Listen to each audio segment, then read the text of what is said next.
Hello everyone. Today in this lecture we will learn two very important concepts which will be required in every study of electrical machine where we will need to study the synchronous machines.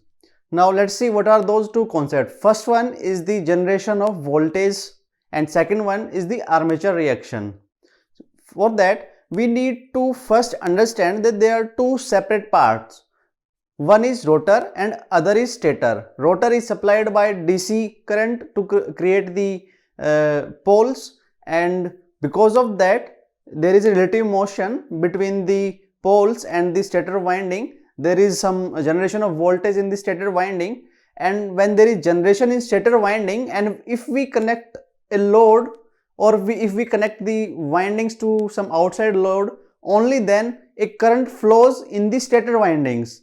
And when current flows in the stator winding, it will create its own flux, and we will see that flux created by the stator currents in the stator winding will be rotating with respect to a stationary frame on the ground at the same speed at which the rotor is rotating, so that the relative speed between the two magnetic MMFs, that is, one is because of stator currents and other because of rotor current, will be stationary with respect to each other. Now let us see these two statements, how to derive that. But before going on to that topic, I need to tell you that where we use cylindrical rotor and where we use salient pole rotor.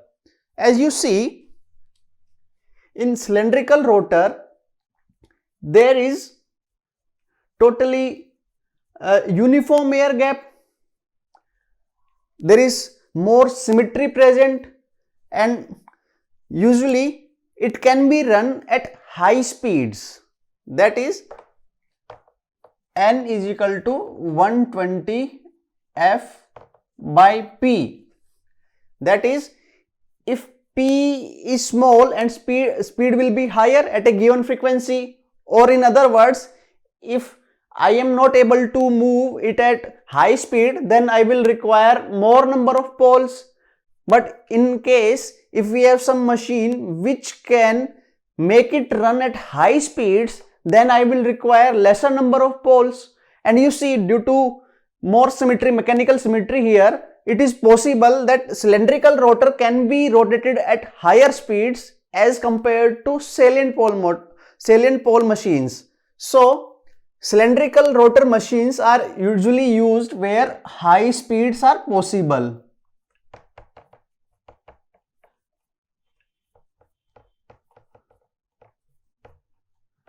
Or if speeds are high, then poles are low.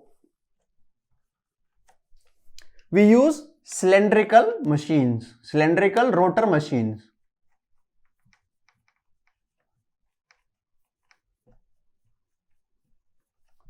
Now, vice versa, if speeds are low or the number of poles are high, we can use salient pole machines.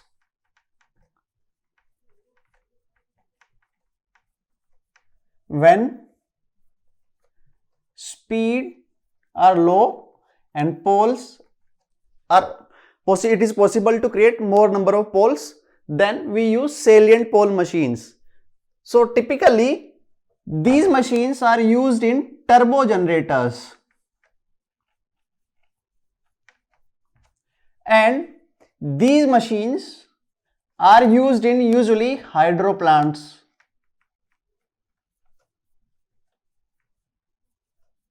Because hydro turbines do not have that much high speeds, so we use salient pole machines or generators in hydro plants. But in turbo, as the name suggests, turbo, we can easily get higher speeds, so we use them in steam plants and other plants. Now one more thing, since this speed is high, this is high, but there is some mechanical limit to the peripheral speed of the rotor, that is if omega is fixed, let us say if omega is some constant, then peripheral speed is given as omega into r. That is, if its radius is r, then the speed of any particle positioned at this point will be given by v is equal to omega r. Now, if I make r very large, then v will become very large for a given omega. And I already know that there is some mechanical limit to this peripheral speed due to various centripetal forces. So, whenever the speeds are very large, what we try to do? We try that r is reduced. That is, if somehow I am able to reduce the dia or r, then similar peripheral speeds can be achieved even if high speeds are there. So, for usually turbo generators, D is small, but we will study in electrical machine design that for a given power rating of a machine, we usually have this relation C naught D square L into N, where C naught is some constant, D is its dia, L is the axial length. If this is the machine, D will be dia. Let us say this is some machine, then L will be this axial length, okay, and N is the RPM. So you see, if I reduce this, if I reduce D, then to get the similar power, because since it is a constant and N is usually a constant for a given speed, so I need to increase L. So you will see that generally turbo generators are having smaller dia but longer length, and vice versa in salient pole machines I can see that dia will be large and length will be lesser as compared to that. So in this way we can easily identify the type of machine which is being used by just seeing the dimension and the speed rating. So in this way, wherever we see that speed is high, dia is low and length is more for a given machine, then we can directly say that it is a turbo generator or cylindrical rotor machine. And vice versa, if D is high, L is low and speed is also low, I can easily say that it is a salient pole machine. Now after this, let us come to the main topic. First we will study the generation of voltage in the stator winding. So in the next slide we will see that. Now let's see mathematically the generation of voltage in the stator windings due to this flux alone which is created by the rotor.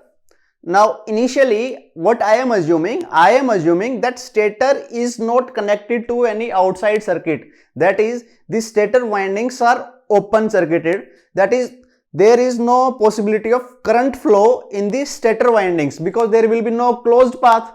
That is, let us say if it is a stator coil, then it is open. So only voltage will be produced across this coil. There will be no current. Since it is open, there is no load connected across it. This load is just not connected here for this mathematical analysis. Therefore, we need to consider only the MMF created by the rotor current or rotor winding.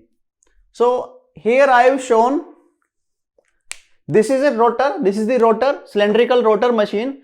I have taken cylindrical rotor machine so that mathematical analysis becomes easy. Since the air gap is uniform, so permeability offered by these two members is same at every position. So it will be easier for us to analyze this situation mathematically, and there will be no requirement of XD, XQ, that is direct axis reactance and quadrature axis reactance, which is required in salient pole machines. And this topic of salient pole machine, which will be it will be covered in the electrical machine subject. Here we will consider only this cylindrical rotor machines.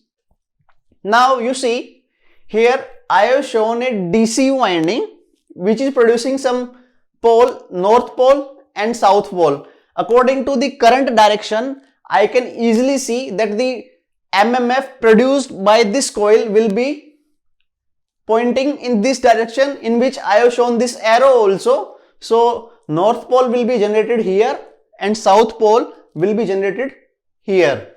So this is the rotor field MMF. Okay. Now I have also shown that this rotor is being rotated at, let us say, omega speed or n RPM. Okay. Let this rotor is being rotated in this direction, that is anti-clockwise direction.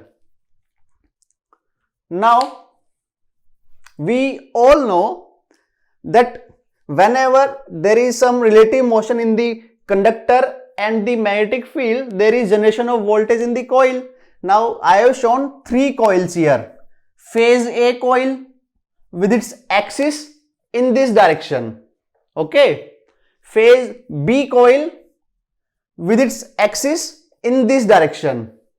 And phase C coil with its axis in this direction. That is, the coil of phase A is having axis in this direction, phase B in this direction, and phase C in this direction, which I have shown by these arrow, and we are rotating the rotor in anti-clockwise direction. That is, rotor will first be towards phase A axis, then at some point of time it will come towards the axis of phase B, and after some point of time it will come towards the axis of phase C. Also, we have assumed here that the flux generated by this, the MMF generated by rotor, although it is shown concentrical coil, but we are assuming that the MMF generated by this rotor is sinusoidal. It can be cosine or sine, but I am assuming that it is in this shape, sinusoidal shape, along the periphery. That is, if it is highest at, let us say, at some point of time, if it is highest at this point, then at 180 degree angle, theta d is equal to 180 degree angle, it will be highest in the opposite direction, and at 90 degree its value will be 0 at a given point of time, let us say t is equal to 0. So what I am assuming, that at t is equal to 0, let us say this is t, at t is equal to 0, and let us say I am taking this as theta d. What I am assuming, that at t is equal to 0, this rotor field winding is creating MMF along this direction, that is at theta d is equal to 0. It is having maximum. Okay. Now at this same point of time, what will be the value of MMF in this direction at 90 degree? It will be 0, since I am assuming sinusoidal distribution of the rotor MMF. So at angle theta d is equal to 180 degree, it will be minus of the negative in the maximum direction. Okay. Similarly, at theta is equal to 270 degree, it will be again 0.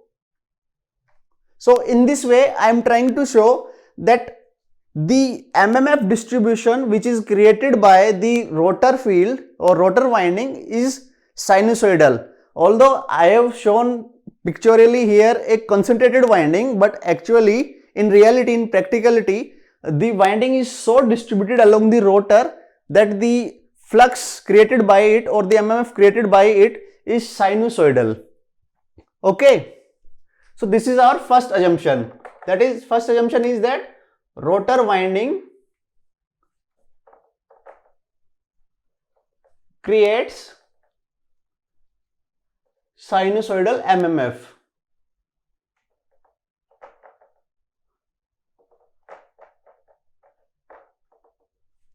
Now here I am taking two more things, two more new concepts, that is For showing a quantity which is distributed in space, I will refer it as space vector.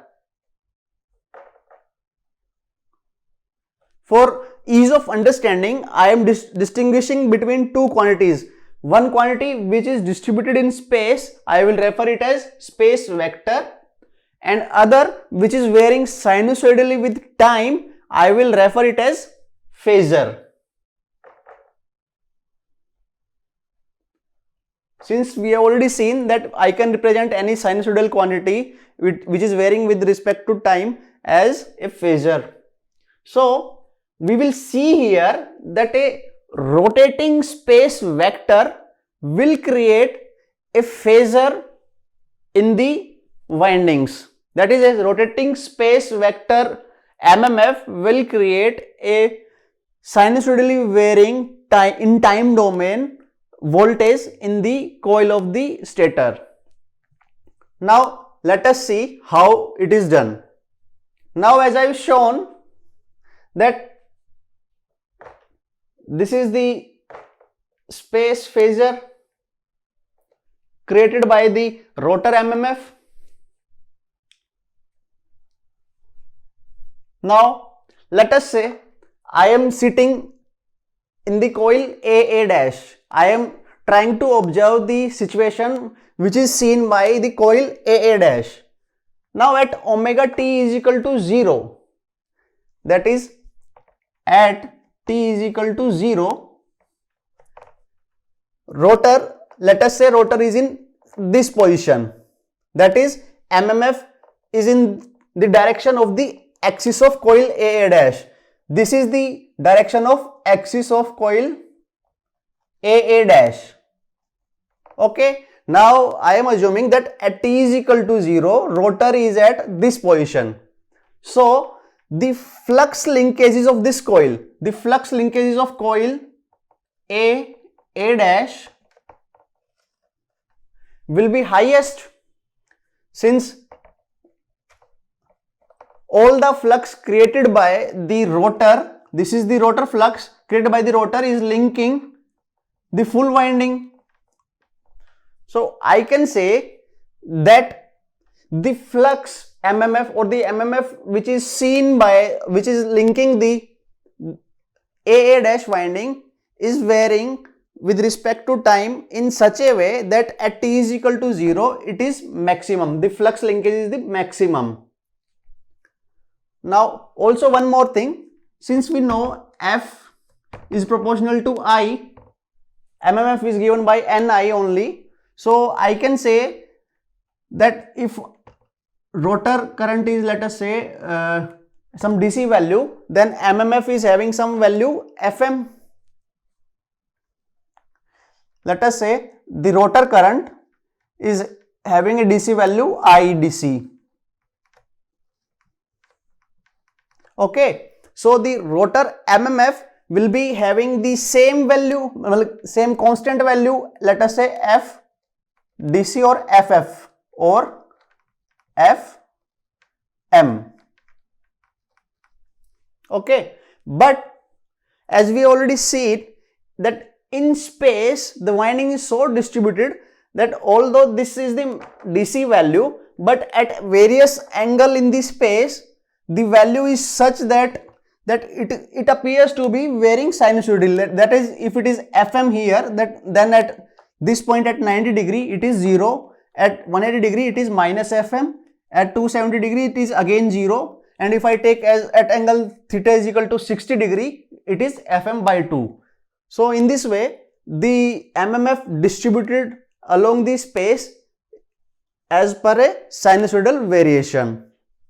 So I hope till this point it is clear that what we have assumed is this, although the MMF is a constant which is being produced by the rotor. Now next in the next slide we will come to the next point. Now as I already told that the flux linking the coil AA dash, flux linked by the coil AA dash is varying as per cosine equation, that is at time t is equal to 0, when rotor was in the same position, maximum flux was linking. Now after, let us say at omega t is equal to 60 degree, the coil will be in the same position A dash, but rotor will be in this direction. So the flux will be lesser and its value will be phi by 2 flux per pole. It is the flux per pole. This value is equal to flux per pole. So at omega t is equal to 60 degree, the flux linking this coil A dash, it will not link the complete flux, only some portion of the flux will be linked. So it will be given by phi pp by 2. So in this way, I can write that the flux linking the coil A dash is given by phi flux per pole cos of omega t. So you see, although that the MMF is a space vector, that is, it is moving in space, but for coil A dash, it appears that the flux linking with it is changing in time. That is, even if the MMF is a constant, but it appears to the coil that the flux linking this coil is varying with time with this equation.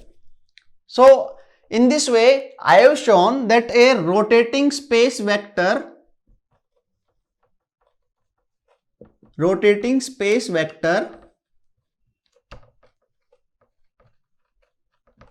creates phasor voltage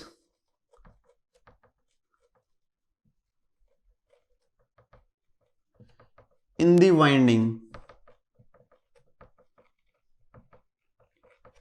So the stator winding, which is stationary, it thinks that the flux linking it is changing sinusoidally, even though the MMF is a constant. But the MMF seen by the coil is not constant, which is in practicality varying sinusoidally. Now in the next slide we will see how to derive the equation of the voltage.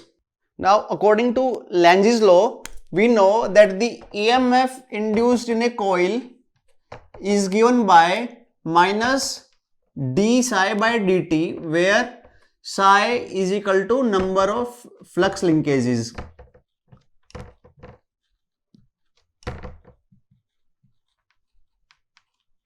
Now we have seen that the flux linking the coil A dash is written as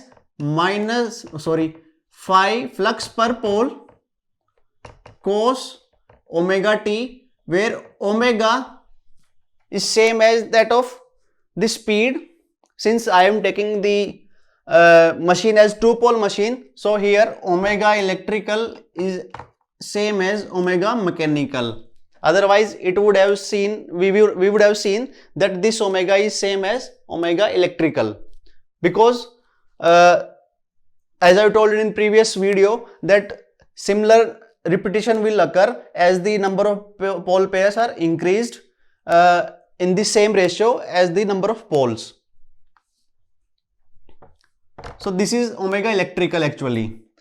In this video, wherever I write only omega, it means I am referring it as omega electrical, and specifically if I write omega m, then it will be mechanical rotation speed. So according to this law, what will be the voltage induced in the coil? Minus d phi by dt. Let n be the number of turns of the coil.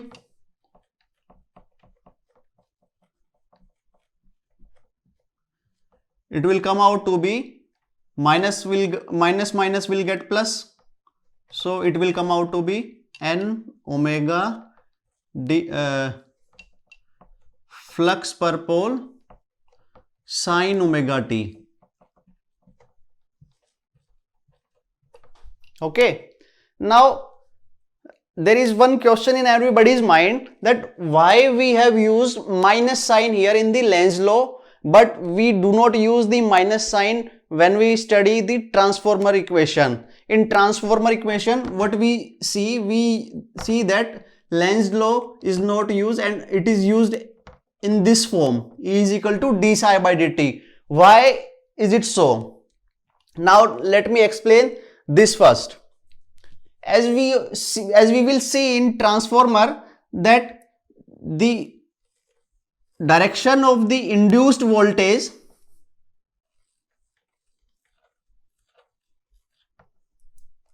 let us say this is some current given by source I primary.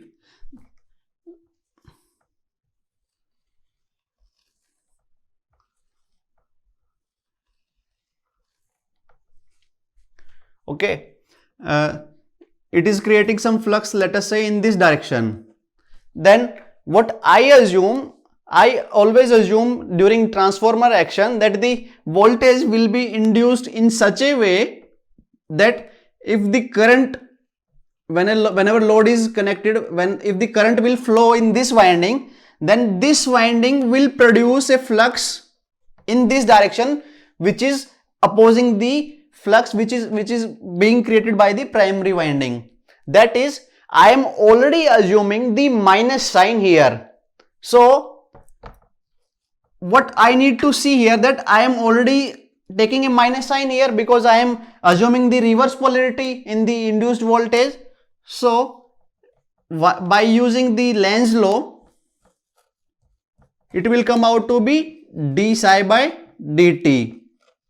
So that's why in transformer action we always use this equation, since I already assumed the direction of secondary voltage, induced voltage in such a way that the flux created by the current which will flow in the secondary, it will oppose the main flux or the flux created by the primary winding.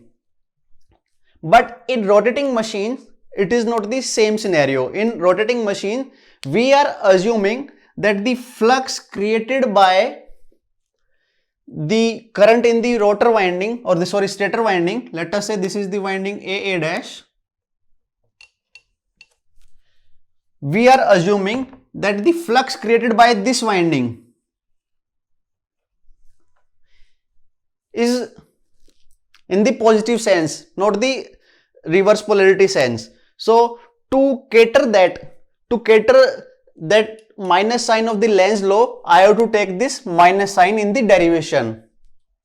So in this way, I have taken care of Lenz's law in the transformer equation by writing these symbols according to the concept that the current in the secondary will create a flux which will oppose the flux created by primary. But in the rotating machines, we are not taking the direction of this current in such a manner. So that's why doing mathematically, we will find out that this minus sign is required to be included in the Lenz's law equation.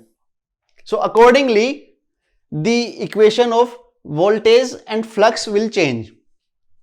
So you see from these two equations, this is the flux phasor. Let us say flux phasor is given by, let us write it as like this. Phasor, now in this video, let me write it as by some bar. I will represent vector by arrow. So this is a flux phasor and this is the induced voltage phasor. Now let me write this as in phasor form to be like this. You see from these two equations that we should know that cos leads sine by 90 degree. We should remember this, although we can already easily see by making the waveforms. So you see that the flux leads the generated voltage by 90 degree in rotating machines instead of lagging it. But in transformer, we will see that flux will lag the induced voltage because of this same sign assumption. So that is the difference in the mathematical analysis of rotating machines and the transformer. The difference is because we have assumed the direction of the induced voltage already in the transformer, but in rotating machine it is not possible for us to assume that direction at first hand, because although you can see that we can derive the direction of the voltage using the same formula QV cross B or IL cross B. So in this way, by using the Lenz law, I get this equation for the rotating machines, but different equations will be there for transformer action. Although by using these equations, we will never get any contradiction. Since here I have already taken the sign, that's why I am not taking the minus sign, but in rotating machine I have not taken the sign, that's why I am taking the minus sign in Lenz law here. Now in the next slide we will draw the phasor diagram. Now here I have drawn the phasor diagram. As I already told that the induced voltage lags the flux inducing it. So here I have shown the induced voltage in this direction and the flux in this direction. Now in this same phasor diagram I have given one more information, that the axis of coil AA dash lags the axis of rotor by 90 degree. Now what I am trying to show here is that when rotor is along the axis of the coil AA, that is, let us say this is coil AA dash, when rotor is along its axis, although the flux linkages are maximum, but the rate of change of flux linkages, when this is maximum, then d phi by dt will be 0, and which is proportional to the induced voltage will be 0. So in this way I can see that induced voltage in the coil will be 0 at that point of time. But when the rotor will come in this direction, that is, now rotor has come in this direction, it is making magnetic field like this. So we see that the flux linkages are 0 here, not minimum. Minimum will be in the opposite direction. So flux linkages are 0 here, but the rate of change of this flux linkage is maximum here. Maximum here. So the induced voltage is also maximum here. So we see that there is a difference of 90 degree.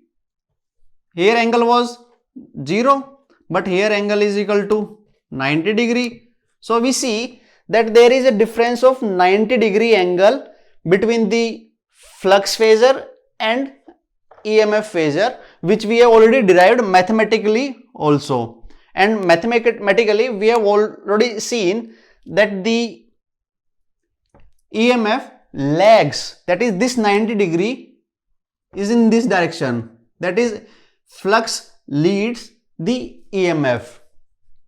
So in this way, in this part of this video, we have seen that a rotating space vector creates a phasor in the winding, phasor voltage in the winding, and that phasor voltage can be thought of as lagging the phasor of the rotating MMF by 90 degree. So in the next part we will study the armature reaction. Here we have assumed that no load is connected on the external of the stator winding, that is, no current is flowing in the stator windings. Now in this next slide we will take a case when currents are flowing, balanced currents are flowing in the stator windings.